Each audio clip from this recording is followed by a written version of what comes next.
मईशत की दुनिया में एक बड़ी खबर। मशरिक़ वुस्ता में तय पाने वाली 2 हफ्तों की जंगबंदी ने आलमी मंडियों में हलचल मचा दी है।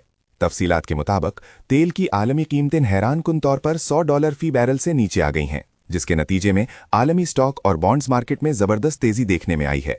दूसरी जानिब सरमायाकारों की महफूज पनाहगाह समझे जाने वाले अमरीकी डॉलर की कदर में कमी रिकॉर्ड की गई है।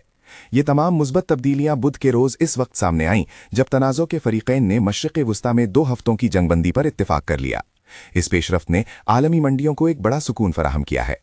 माहिरीन का कहना है कि इस जंगबंदी से आबनाए हुर्मुज़ के जरिए तेल और गैस की तरसील दोबारा शुरू होने की उम्मीदें रोशन हुई हैं, जो आलमी तवानाई की सप्लाई के लिए एक इंतहाई अहम समंदरी गुजरगाह है। इस मुआहदे ने कई हफ्तों से आलमी मंडियों पर छाई हुई गैर यकीनी सूरत हाल, उतार चढ़ाव और जुग्राफियाई सियासी तनाव का खात्मा कर दिया है। सरमायाकार अब इस जानिब तवज्जो मरकूज कर रहे हैं कि तेल और गैस का आलमी बहाव किस कदर जल्द मामूल पर आता है। इस जंगबंदी की खबर ने तेल की कीमतों में इस्तेहकाम लाने और माशी सरगर्मियों को फरोग देने की नई राहें खोल दी हैं। आने वाले दिनों में इस जंगबंदी के असरात मजीद गहरे और वाज़ेह होंगे।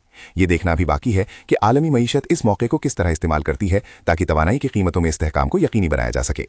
आलमी ताकतों और खित्ते के ममालिक के लिए ये एक अहम मौका है कि वो पायदार अमन की बुनियाद रख सकें।